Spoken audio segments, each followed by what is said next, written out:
Introdução. Por meio do véu de todas as alegorias hierárquicas e místicas dos antigos dogmas, por meio das trevas e das bizarras provas de todas as iniciações, sob o selo de todas as criaturas sagradas, nas ruínas de Nínives ou de Tebas, sobre as carcomidas pedras dos antigos templos e sobre a enegrecida face das esfinges da Assíria e do Egito, nas monstruosas ou maravilhosas pinturas que traduzem para os crentes as páginas sagradas dos Vedas, nos estranhos emblemas de nossos antigos livros de alquimia, nas cerimônias de recepção praticadas por todas as sociedades secretas, encontram-se pegadas de uma mesma doutrina e, em todos os lugares, cuidadosamente oculta. A filosofia oculta parece, pois, ter sido a patrona e a protetora de todas as religiões, a alavanca secreta de todas as forças intelectuais, a chave de todas as obscuridades divinas e a soberana absoluta das sociedades nas eras em que estava reservada exclusivamente a educação dos sacerdotes e dos reis. Reinava na Pérsia com os magos, que um dia pereceram, como perecem os senhores do mundo, por terem abusado do seu poder. Dotara a Índia das mais maravilhosas tradições e de um incrível fausto de poesia, de graça e de terror em seus emblemas. Civilizara a Grécia por meio dos cuidados da lira de Orfeu. Ocultava os princípios de todas as ciências e de todos os progressos do espírito humano nos ousados cálculos de Pitágoras. A fábula estava repleta de seus milagres e a história, quando tratava de julgar esse poder desconhecido, se confundia com a fábula. Derrubava ou sustentava os impérios por seus oráculos. Fazia empalidecer os tiranos em seu trono e dominava todos os espíritos pela curiosidade e pelo temor. Para essa ciência, dizia a multidão, nada é impossível. Manda nos elementos, conhece a linguagem dos astros e dirige a marcha das estrelas. A lua, por sua vez, despenca sangrando no céu. Do céu, os mortos se erguem de suas tumbas e articulam palavras fatais que o vento noturno faz repercutir. Senhora do amor e do ódio, a ciência pode dar, sob seu capricho, aos corações humanos o paraíso ou o inferno.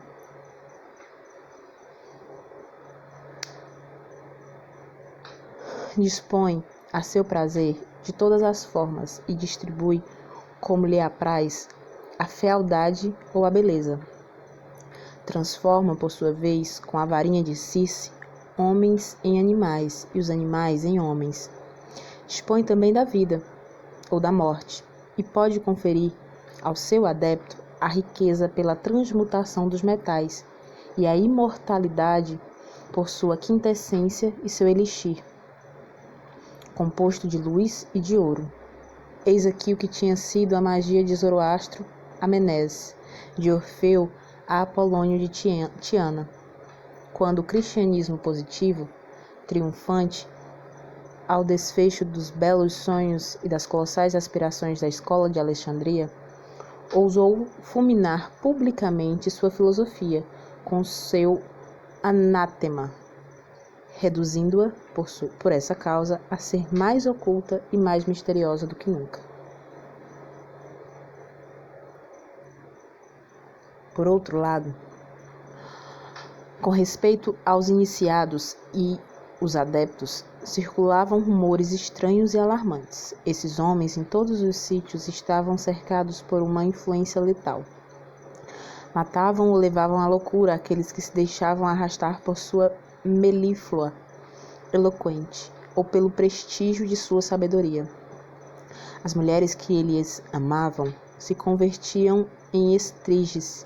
Seus filhos desapareciam nas multidões clandestinas noturnas e se falava, a voz baixa e tremendo, de orgias sangrentas e festins abomináveis. Nos subterrâneos dos templos antigos haviam encontrado ossadas. Durante a noite, gritos de dor eram escutados. As colheitas fracassavam e os rebanhos se debilitavam quando o mago passava diante daqueles e destes. Enfermidades que desafiavam a arte da medicina faziam sua aparição no mundo.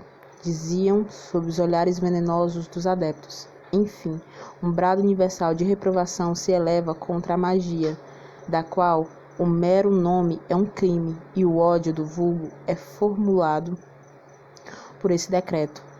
Ao fogo os magos, como se dissera alguns séculos antes, aos leões os cristãos. As multidões somente conspiraram contra os poderes reais. Não possuem a ciência do que é verdadeiro, mas sim o instinto do que é forte. Estava reservado ao século XVIII rir ao mesmo tempo dos cristãos e da magia, cobrindo de lama tanto as homilias de Jean-Jacques quanto as influências de Cagliostro. Contudo, no fundo da magia há ciência, como no fundo do cristianismo há amor, e nos símbolos evangélicos vemos o Verbo encarnado, venerado em sua infância por 3 magos, a quem uma estrela guia, o ternário e o signo do microcosmo. E recebendo deles o ouro, o incenso e a mirra, outro ternário misterioso, sob cujo emblema estão encerrados, alegoricamente, os mais elevados segredos da Cabala. O cristianismo não devia odiar a magia, porém, a ignorância humana sempre teme o desconhecido. A ciência se viu obrigada a se ocultar para escapar às apaixonadas agressões de um amor cego. Envolveu-se em novos hieróglifos, dissimulou seus esforços e disfarçou suas esperanças. Então foi criado o jargão da alquimia, sempre enganoso para o vulgo ansioso do outro, mas língua viva para os verdadeiros discípulos de Hermes. E, coisa singular, há nos livros sagrados dos cristãos obras que a Igreja infalível não tem a pretensão de compreender nem se ocupou jamais em explicar: a profecia de Ezequiel e o Apocalipse. 2 clavículas cabalísticas, reservadas indubitavelmente no céu para que as comentem os reis magos. Os livros cerrados e lacrados com 7 selos para os crentes fiéis e perfeitamente claro para o infiel iniciado nas ciências ocultas.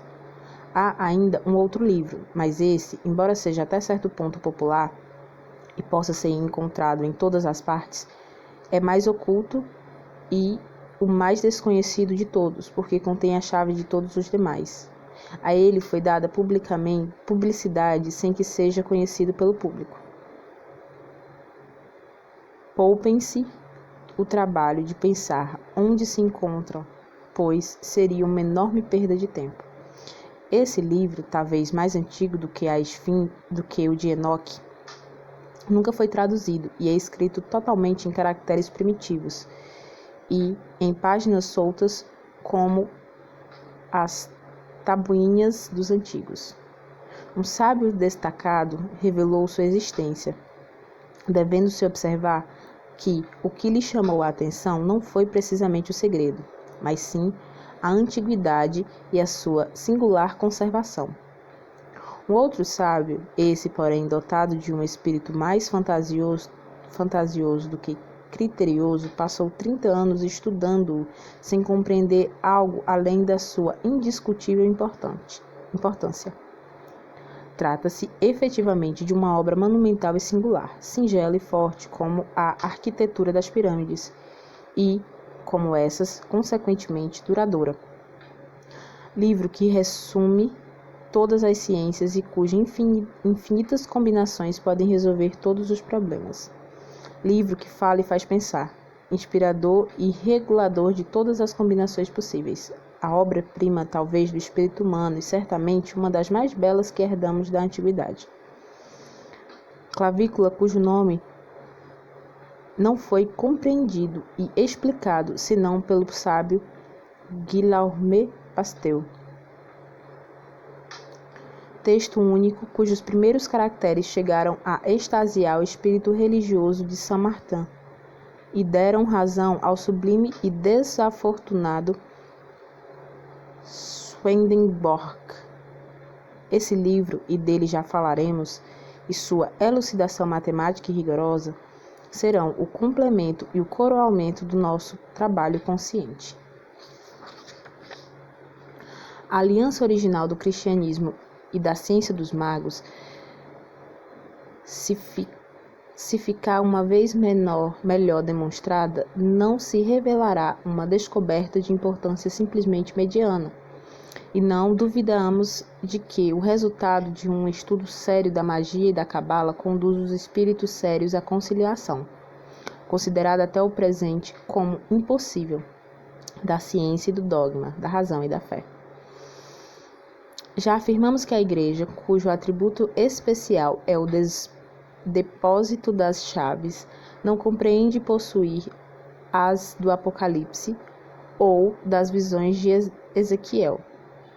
Para os cristãos, e segundo sua opinião, elas se perderam em clavículas científicas e mágicas de Salomão. É certo, todavia, que no domínio da inteligência governada pelo Verbo, nada daquilo que está escrito se perde, apenas as coisas que os homens cessam de compreender já não existem para eles, ao menos como verbo. Tais coisas penetram então no domínio do enigma e do mistério.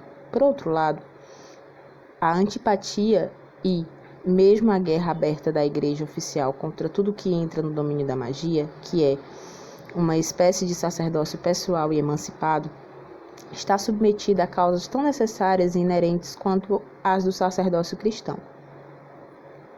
A Igreja ignora o que é a magia, porque deve ignorá-lo totalmente ou perecer, como demonstraremos mais tarde. Conhece a menos que seu misterioso fundador, o qual foi saudado em seu leito pelos 3 magos, ou seja, pelos embaixadores hierárquicos dos 3 partes do mundo conhecido e dos 3 mundos analógicos da filosofia oculta. Na escola de Alexandria, a magia e o cristianismo dão-se quase as mãos sob os auspícios de Amônio, Saca e de Platão. O dogma de Hermes se acha quase por inteiro nos escritos atribuídos a Dionísio, o Areopagita. Sinésio traça o plano de um tratado de sonhos que devia ser comentado mais tarde por Cardan e composto de hinos que poderiam servir à liturgia da igreja de Swedenborg. Se pudesse uma igreja de iluminados ter uma liturgia. É também nessa época de abstrações ardentes e de logomarquias apaixonadas que se une o reinado filosófico de Juliano, chamado de apóstata porque, na juventude, fizera profissão de fé no cristianismo contra a vontade. Todos sabem que Juliano teve a desgraça de ser um herói de Plutarco sem razão, e foi, se pudermos assim expressá-lo, um Dom Quixote da cavalaria romana, porque o que todos não sabem é que Juliano era o iluminado e o iniciado de primeira ordem. Era um indivíduo que acreditava na unidade de Deus e no dogma universal da Trindade. Era, em uma palavra, um ser que somente admitia do mundo antigo seus magníficos símbolos e suas imagens muito graciosas. Juliano não era um pagão, mas sim um gnóstico atulhado das alegorias do politeísmo grego e que, por desgraça, encontrava menos sonoridade no nome de Jesus Cristo do que no nome de Orfeu.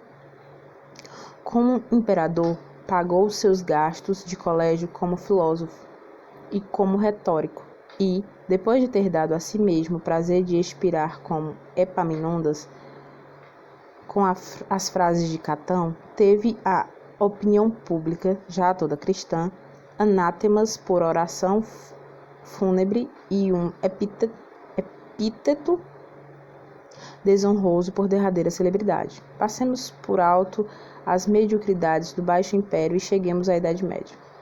Toma esse livro. Toma esse livro. Lê a 7ª página e 70 depois, sobre o manto que eu vou estender e do qual ousaremos uma das extremidades para tapar os olhos. Tua cabeça dá voltas, não é isso? E te pareces como se a terra te faltasse os pés? Conserva a firmeza e não olha. A vertigem cessa. Chegamos. Levanta e abre os olhos. Contudo, cuida para não fazer nenhum sinal e não pronunciar qualquer palavra cristã. Estamos em uma paisagem de Salvador Rosa. É um deserto que repousa após ter desencadeado sobre ele uma tormenta. A lua não resplandece no céu. Mas não vê as estrelas oscilarem entre as moitas? Não escutas ao teu redor o revolutear de gigantes aves que, ao passar, parece que murmuram palavras estranhas? Aproximemo-nos silenciosamente da encruzilhada. Uma trombeta rouca e fúnebre se deixa ouvir.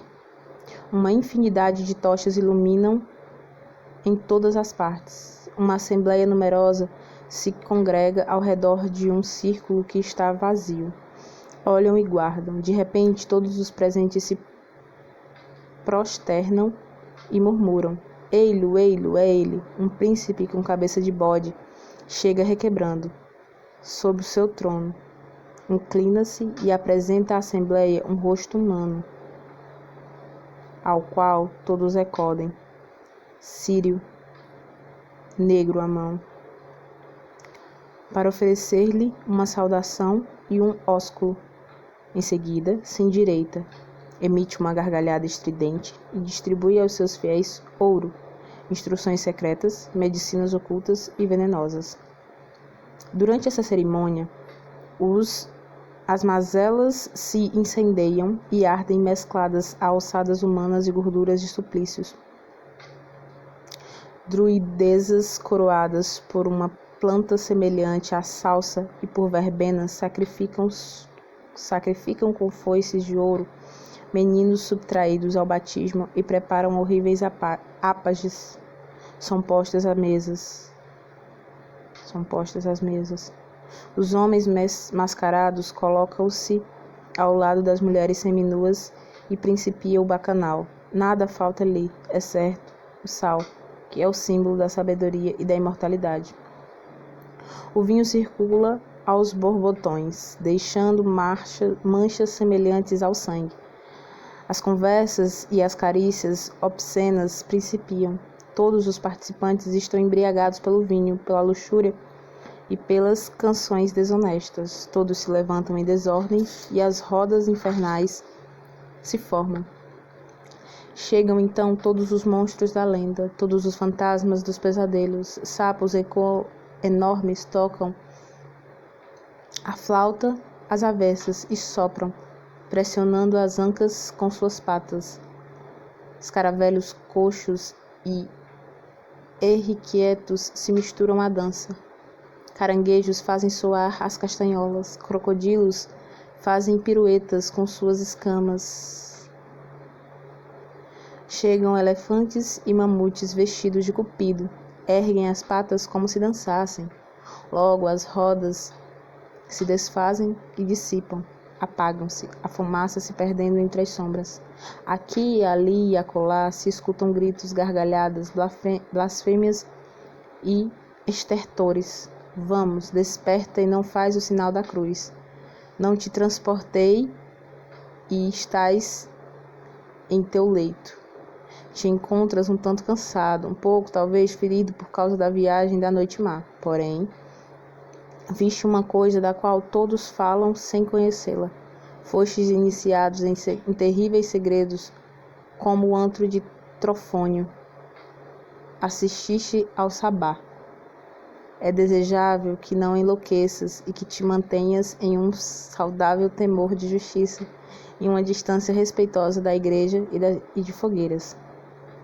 Queres ver agora algo menos fantástico e mais real e verdadeiramente terrível? Pois te farei assistir ao suplício de Jacques de Molay e de seus cúmplices, ou de seus irmãos em martírio.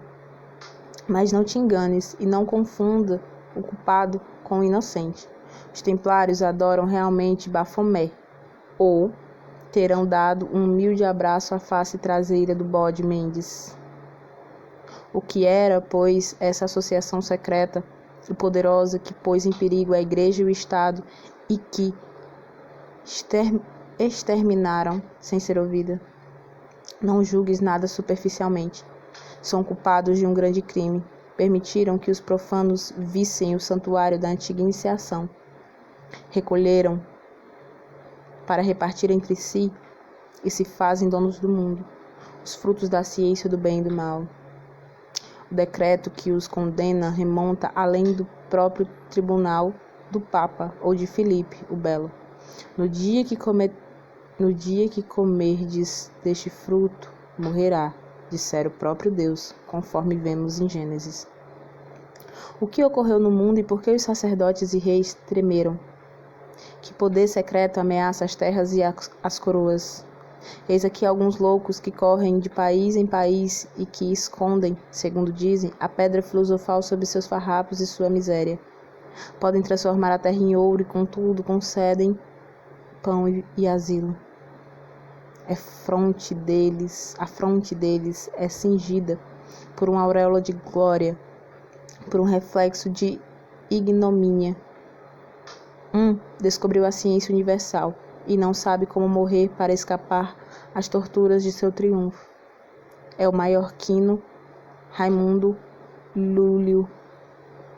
Outro cura com remédios fantásticos as enfermidades imaginárias e oferece um desmentido formal ao apágio que comprova a ineficácia de um cautério em sua perna de madeira. É o maravilhoso Paracelso, sempre ébrio e sempre lúcido, como os heróis de Rabelais. Aqui temos Guillaume Pastel, que escreve ingenuamente aos padres do Concílio de Trento, a fim de comunicar que descobriu a doutrina absoluta, oculta desde o começo do mundo, que já tarda para se compartilhar com os demais. O concílio não se inquieta com o louco e nem mesmo se digna em condená-lo, passando ao exame de questões tão graves como a praga, como a graça eficaz e a graça suficiente. Aquele que vemos morrer, pobre e abandonado, é Cornélio Agripa, o menos mago de todos, e a quem o vulgo se obstina em considerar como o maior feiticeiro do mundo, porque era, às vezes, satírico e mistificador. Que segredo levaram todos esses homens às suas tumbas? Por que os admiramos sem havê-los conhecido? Por que foram condenados sem ser ouvidos? Por que são iniciados nessas terríveis ciências ocultas que atormentam a igreja e a sociedade? Porque eles sabem o que os outros homens ignoram? Porque eles dissimulam aquilo que todos anseiam saber? Porque estão investidos de um poder terrível e desconhecido? As ciências ocultas, a magia. Eis aqui suas expressões que dizem tudo e que ainda podem fazê-los pensar mais. De homini re scibili et quibustan alis. O que é, portanto, a magia? Qual era o poder desses homens tão perseguidos e tão intragáveis? Porque, se eram tão fortes, não venceram seus inimigos? Porque, se eram tão insensatos e tão débeis, se lhe dispensaram a honra de temê-los? Existe uma magia, existe verdadeiramente uma ciência oculta que seja certamente um poder e que opere prodígios capazes de competir com os milagres das religiões autorizadas? E a essas perguntas principais responderemos com uma palavra e com um livro. O livro será a justificação da palavra, e a palavra é esta: Sim. Existiu e existe uma magia poderosa e real. Sim, tudo quanto as lendas dizem é certo. Aqui, única e contrariamente ao que acontece em geral, os exageros populares não se achavam apenas de um lado, mas bem sob a verdade. Existe sim um segredo formidável, cuja revelação já transtornou o mundo, como testemunham as tradições do Egito, resumidas simbolicamente por Moisés no começo de Gênesis. Esse segredo constitui a ciência fatal do bem e do mal, e seu resultado, quando divulgado, é a morte. Moisés o representa sob a figura de uma árvore que está no centro do paraíso terrenal e próxima, e com raízes comuns à árvore da vida. Os 4 rios misteriosos tomam seu manancial ao pé desta árvore, que é guardada pela espada flamejante e pelas 4 assinaturas da esfinge bíblica, o querubim Ezequiel. Mas aqui devo me deter e até temo ter dito demasiado. Sim, existe um dogma único, universal, imperecível, forte como a razão suprema, singelo como tudo que é grande, inteligível, como tudo que é universal e absolutamente verdadeiro, e esse dogma foi o progenitor de todos os demais. Sim. Existe uma ciência que confere ao homem prerrogativas de aparência sobre-humana, e ei-las aqui, tais como eu as encontrei enumeradas em um manuscrito hebraico do século XVI. Eis aqui e agora os privilégios e os poderes daqueles que detêm em sua mão direita as clavículas de Salomão e em sua mão esquerda o ramo florido da amendoeira. Aleph, vê a Deus cara a cara sem morrer e conversar familiarmente com os 7 gênios que comandam toda a milícia celeste. Bet, permanecer acima de todas as aflições e de todos os temores. Gimel, reina em todo o céu e se faz servir por todo o inferno. Reina em todo o céu e se faz servir por todo o inferno. Dalet, dispõe de sua saúde e de sua vida e pode dispor daquelas dos demais. E não pode ser surpreendido pelo infortúnio, nem agoniado pelos desastres, nem vencido por seus inimigos. Vô, sabe a razão do passado, do presente e do futuro. Design, detém o segredo da ressurreição dos mortos e a chave da imortalidade. Tais são os 7 grandes privilégios. A este sucedem os seguintes: Shet, encontrar a pedra filosofal. Tet, possuir a medicina universal. Iod, conhecer as leis do movimento contínuo e poder demonstrar a quadratura do círculo. Kap, transformar em ouro não apenas todos os metais, como também a própria terra e até as imundícies desta. Lamed, domar os mais ferozes animais e saber proferir palavras que animam e encantam as serpentes. Men, possuir a arte notória de proporcionar a ciência universal. Nun, discorrer sabiamente sobre todas as coisas sem preparo e estudo. E, finalmente, os 7 poderes menores do mago. Semek, conhecer à primeira vista o âmago da alma dos homens e os mistérios do coração das mulheres. Rain, forçar, quando lhe apraz, a natureza a revelar-se. Fé. Prever todos os acontecimentos futuros que não dependem de um livre-arbítrio superior ou de uma causa não percebida. Tsad, prestar a todos prontamente os consolos mais eficazes e os conselhos mais saudáveis. Kof, vencer as adversidades. Resh, dominar o amor e o ódio. Shin, possuir o segredo das riquezas, ser sempre o amo e não o escravo. Saber extrair o gozo mesmo da pobreza e não cair jamais nem na abjeção nem na miséria. Tu.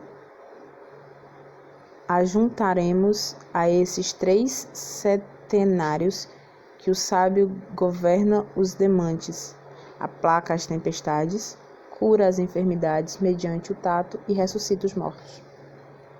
Mas há coisas que Salomão selou com seu selo triplo. Os iniciados sabem e basta. Quanto aos demais que riam, que creiam, que duvidem, que ameacem ou que tenham medo, que importa a ciência e que importa para nós. Tais são efetivamente os resultados da filosofia oculta e estamos em condições de não recear uma acusação de loucura ou uma suposição de charlatanismo a afirmar que todos esses privilégios são reais. Isso é o que todo nosso trabalho acerca da filosofia oculta terá a demonstrar. A pedra filosofal, a medicina universal, a transmutação dos metais, a quadratura do círculo e o segredo do movimento contínuo não são, pois, nem mistificações das ciências nem delírio da loucura. São termos que é preciso compreender em seu verdadeiro sentido e que manifestam todos os diferentes usos de um mesmo segredo, os diferentes caracteres de uma mesma operação, que se definem de uma maneira mais geral, chamando-a unicamente de a grande obra. Existe, desse modo, na natureza, uma força muito mais poderosa sob forma distinta daquela do vapor, por meio da qual um único homem que pudesse dela portar-se e soubesse dirigi-la, transformaria e mudaria a face do mundo. Essa força era conhecida pelos antigos e consiste no agente universal, cuja lei suprema é o equilíbrio, e cuja orientação está vinculada imediatamente ao grande arcano da magia transcendente. Por meio da orientação deste agente, pode-se mudar a ordem das estações, produzir à noite fenômenos inerentes ao dia, corresponder instantaneamente de um a outro confim do mundo. Ver, como Apolônio, o que ocorria no outro extremo da terra.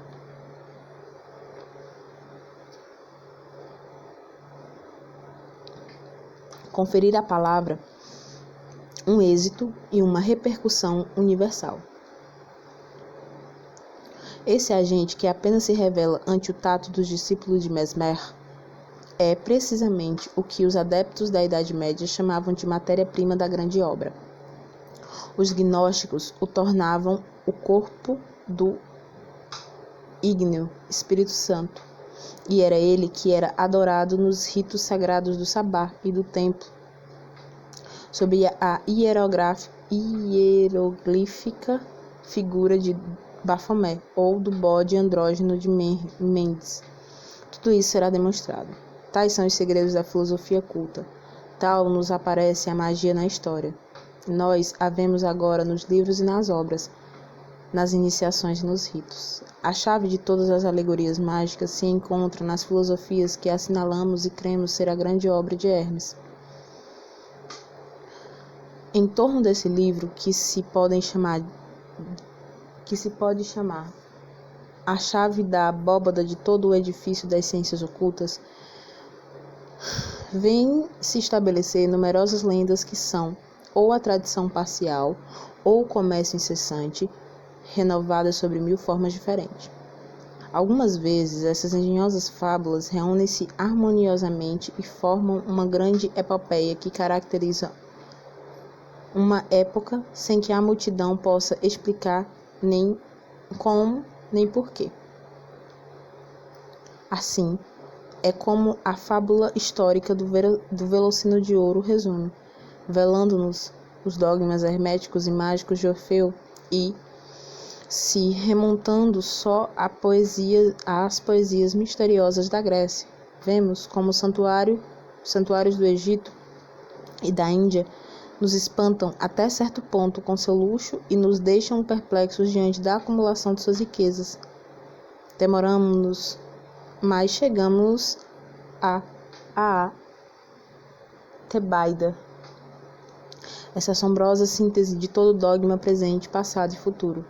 A essa fábula, por assim dizer, infinita, que toca como o céu, como Deus de Orfeu, as duas extremidades do ciclo da vida humana. Coisa estranha. As 7 portas de Tebas, defendidas por 7 chefes que juraram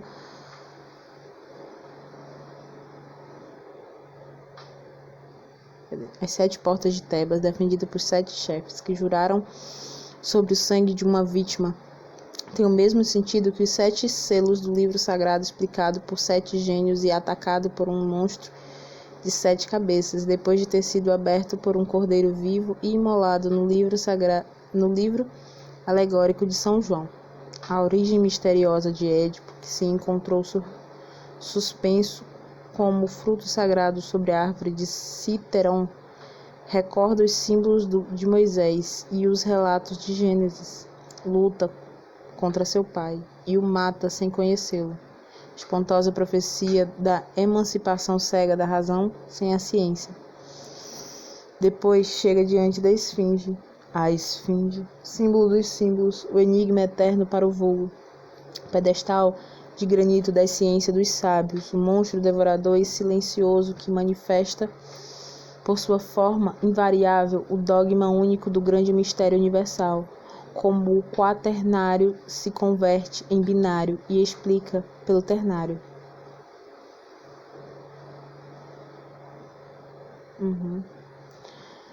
Em outros termos, mais emblemáticos, porém mais vulgares, qual é o animal que de manhã tem 4 patas, 2 ao meio-dia e 3 à tarde? Filosoficamente falando, como o dogma de forças elementais produz o dualismo de Zoroastro e se resume na tríade de Pitágoras e Platão. Qual é a razão final das alegorias e dos números? A última palavra de todos os simbolismos.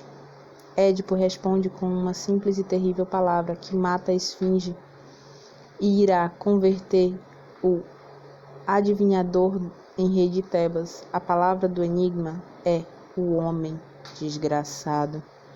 Viste demasiadamente, mas não tão claro, e muito brevemente espiarás tua funestra e incompleta clarividência por uma cegueira voluntária. Depois desaparecerás em meio a um furacão como todas as civilizações que tiveram adivinhado um dia, sem compreender todo o alcance e todo o mistério, a palavra do enigma da esfinge. Tudo é simbólico e transcendental nessa colossal epopeia dos destinos humanos.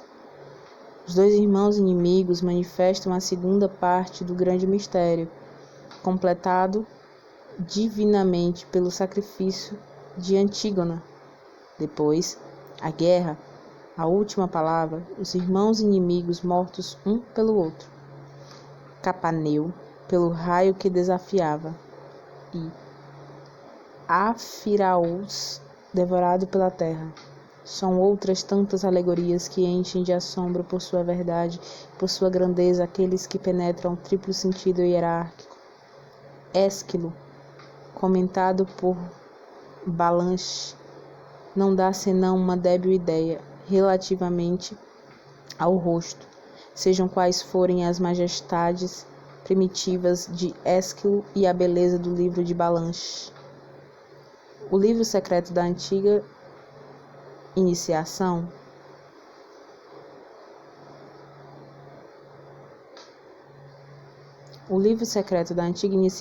não era ignorado por Homero, que traça o plano e as principais figuras no século de Aquiles como uma precisão minuciosa. Entretanto, as graciosas ficções de Homero logo parecem fazer esquecer as verdades simples e abstratas da revelação primitiva. O homem se agarra à forma e ouvida à ideia. Os signos, ao se multiplicarem, perdem seu poder.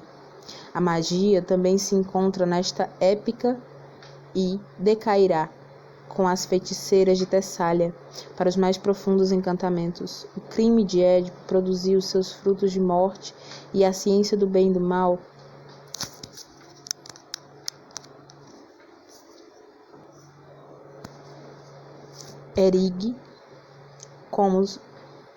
erige-se como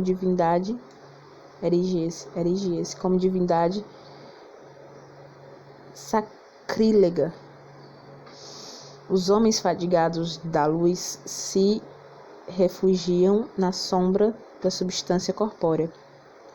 O sonho do vazio que Deus preenche logo lhes parece maior que o próprio Deus e se cria o inferno.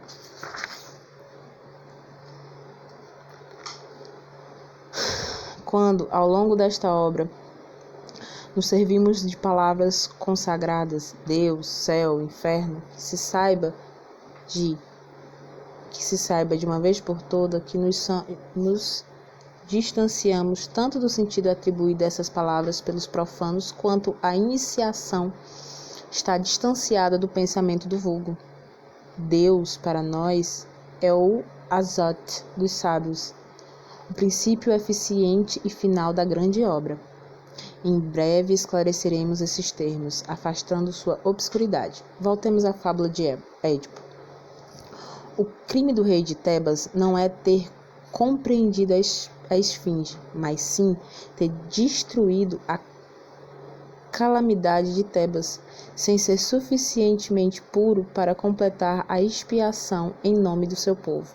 Assim, logo a peste se encarrega de vingar a morte da esfinge e o rei de Tebas, forçado a abdicar, se sacrifica aos terríveis manes do monstro, que está mais vivo e mais devorador que nunca, agora que passou do domínio da forma para o da ideia. Édipo viu que é o homem o grande arcano mágico, e para salvar que é o homem e arranca os olhos O Édipo viu o que é o homem e arranca os olhos para não ver o que é Deus. Divulgou a metade do grande arcano mágico e, para salvar seu povo, é misto que transporte com ele ao exílio e à tumba a outra metade do terrível segredo. Depois da fábula colossal de Édipo, encontramos o gracioso poema de Psique, do qual Apuleio não é seguramente o inventor. O grande arcano mágico reaparece aqui sobre a figura da união misteriosa entre o Deus e uma frágil mortal abandonada, só e despida sobre uma rocha. Psique vê ignorar o segredo de sua ideal beleza e, se contemplar o esposo, o perderá. Apuleio interpreta e comenta aqui as alegorias de Moisés, mas os Elohim de Israel e os deuses de Apuleio não saíram igualmente do santuário de Menfins e Tebas. Psique é a irmã de Eva, ou melhor, é a Eva espiritualizada. Ambas querem saber e perdem a inocência para obter a honra da prova. Ambas merecem descer aos infernos, uma para levar a antiga caixa de Pandora,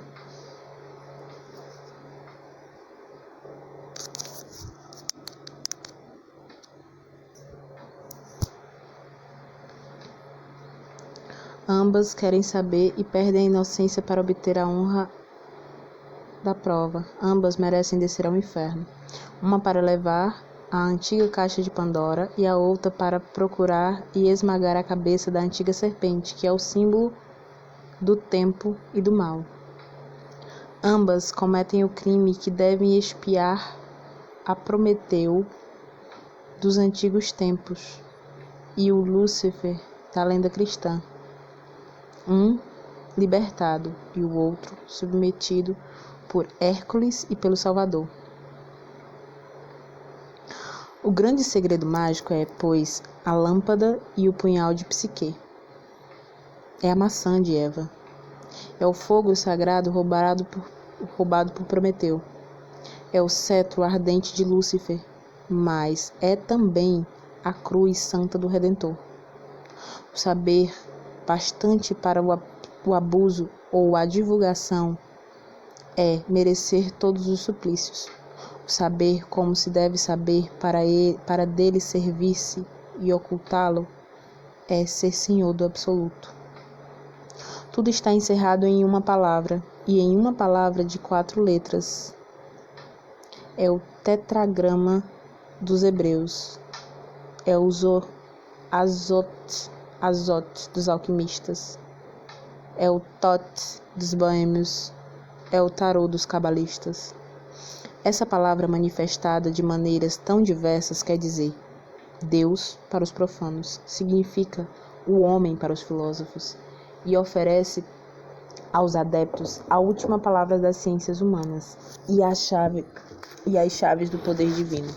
Porém, somente dela sabe servir-se aqueles que compreendem a necessidade de jamais revelá-las. Se Édipo, em lugar de levar a esfinge à morte, a tivesse domado e atrelado a seu carro para entrar em Tebas, teria sido um rei incesto, sem calamidades, teria sido um rei sem incesto, sem calamidades e sem exílio. Se Psique tivesse a força de submissões e carícias conseguido que o amor se revelasse a si mesmo, não teria perdido. O amor é uma das imagens mitológicas do grande segredo e do grande agente, porque manifesta simultaneamente uma ação e uma paixão, um vazio e uma completude, uma flecha e uma ferida.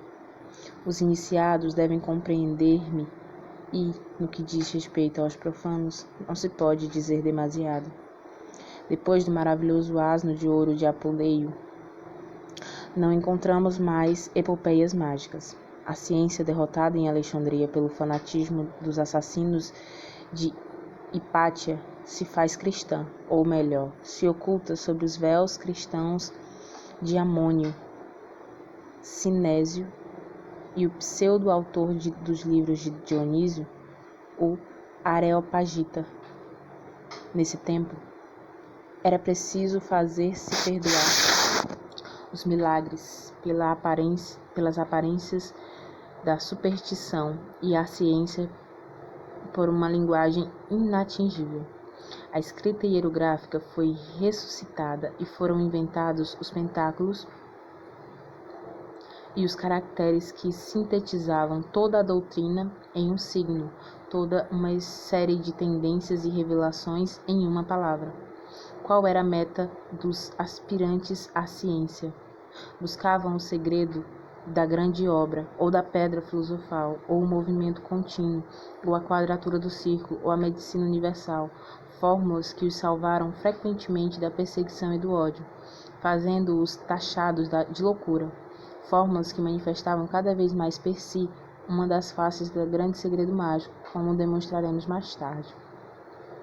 Essa ausência de epopeias dura até nosso romance da rosa. Contudo, o símbolo da rosa, que manifesta também o sentido misterioso e mágico do poema de Dante, é tomado da alta cabala, e já é tempo de abordarmos esse imenso manancial oculto de filosofia universal. A Bíblia, com todas as alegorias que contém, manifesta apenas incompleta e veladamente a ciência religiosa dos hebreus. O livro de que falaremos e cujos caracteres hierárquicos explicaremos, o livro que Juliano Paster denomina a Gênese de Enoque, existia seguramente antes de Moisés e dos profetas, cujo dogma, idêntico no fundo ao dos antigos egípcios, encerrava também seu esoterismo e seus véus. Quando Moisés falava ao povo, diz alegoricamente o livro sagrado, colocava um véu sobre seu rosto e removia este véu para falar com Deus. Tal era a causa desses pretensos absurdos da Bíblia, que tanto exercitaram a palavra satírica de Voltaire. Os livros estavam escritos somente para recordar a tradição e eram compostos de símbolos ininteligíveis para os profanos. O Pentateuco e as poesias dos profetas eram, ademais, apenas livros elementares, seja de dogma, seja de moral, seja de liturgia. A verdadeira filosofia secreta e tradicional tendo sido escrita apenas posteriormente, sob véu menos transparentes ainda. Foi assim que nasceu a segunda Bíblia desconhecida, ou melhor, incompreendida pelos cristãos. Um relato, dizem, de absurdos. E aqui os crentes confundidos em uma mesma ignorância falam como os incrédulos. Um momento, digamos nós, que reúne tudo que o gênio filosófico e o religioso puderam fazer ou imaginar de sublime. Tesouro circulando de espinhos e diamantes ocultos em uma pedra bruta e escura. Nossos leitores já terão adivinhado que me refiro a Talmud, estranho destino dos judeus, os bodes emissários, os mártires e salvadores do mundo. Família movediça, valorosa e dura, que as perseguições sempre conservaram incólumes, porque ainda não cumpriu sua missão. Nossas tradições apostólicas não dizem que, depois do declínio da fé nos gentios, a salvação deve vir, entretanto, da casa de Jacó, e então o judeu sacrificado, que os cristãos têm venerado, colocará o império do mundo nas mãos de Deus, seu Pai. Quem penetra no santuário da Cabala sente-se repleto de admiração à vista de um dogma tão lógico, tão simples e ao mesmo tempo tão absoluto. A união necessária das ideias e dos signos, a consagração das realidades mais fundamentais pelos caracteres primitivos, a trindade das palavras, as letras e os números, uma filosofia singela como o alfabeto, profunda e ínfima como o verbo, uma teologia, teogramas mais completos e luminosos que os de Pitágoras, uma teologia que se resume contando pelos dedos, o infinito que pode caber na palma da mão de uma criança. 10 algarismos e 22 letras, um triângulo, um quadrado e um círculo. Eis aqui todos os elementos da Cabala. São os princípios elementares do verbo escrito, reflexo desse verbo falante que criou o mundo. Todas as religiões verdadeiramente dogmáticas emergiram da Cabala, e a ela remontam tudo o que há de científico e grandioso nos sonhos religiosos de todos os iluminados, Jacob Boehme, Swedenborg, Saint-Martin, etc., é tomado da Cabala. Todas as associações maçônicas lhe devem seus segredos e seus símbolos. A Cabala consagra por si só a aliança entre a razão universal e o verbo divino. Estabelece pelos contrapesos de duas forças postas em aparência a balança eterna do ser. Concilia a razão com a fé, o poder com a liberdade, a ciência com o mistério. Tem as chaves do passado, do presente e do futuro. A iniciação na Cabala não requer apenas a leitura e a meditação dos escritos de Heraclin, Galantio, Kircher ou de Pico de la Mirandola.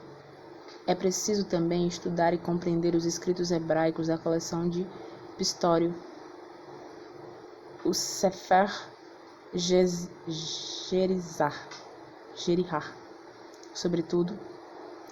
Depois, a filosofia do amor de Leão, o hebreu.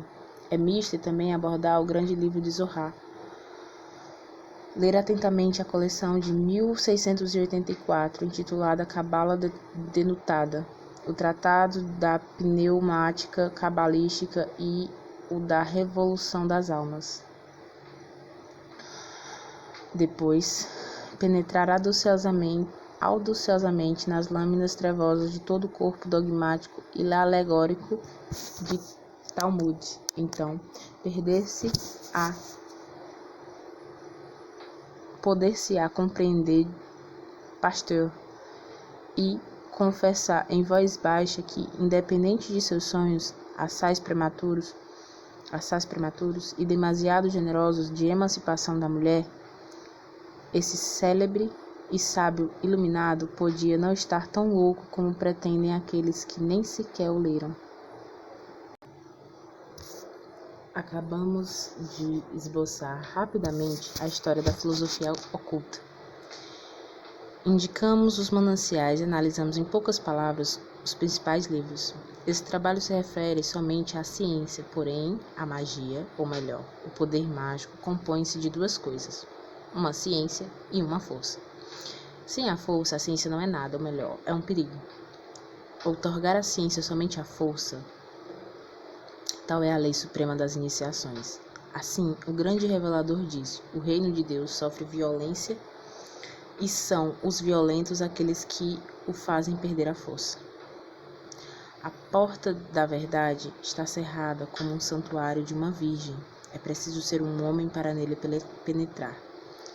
Todos os milagres estão prometidos à fé, contudo, o que é a fé senão a audácia de uma vontade que não vacila nas trevas e caminha para a luz por meio de todas as provas e vencendo todos os obstáculos? Não vamos repetir aqui a história das antigas iniciações.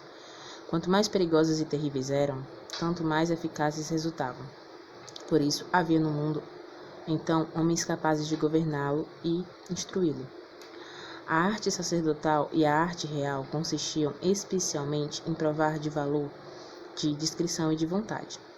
Era um noviciado semelhante aos deuses sacerdotes tão impopulares em nossos dias, conhecidos sob o nome de jesuítas, e que, no entanto, governariam o mundo se tivessem uma cabeça verdadeiramente sábia e inteligente. Após ter passado nossa vida na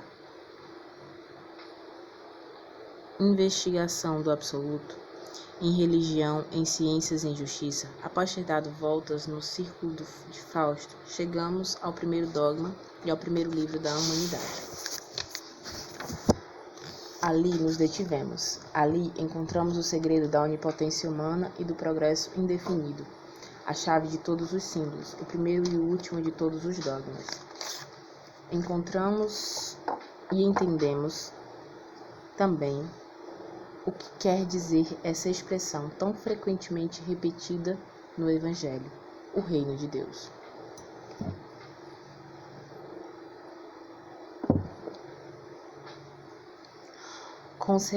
Conceder um ponto fixo para o apoio à atividade humana é resolver o problema de Arquimedes, realizando o emprego de sua famosa alavanca.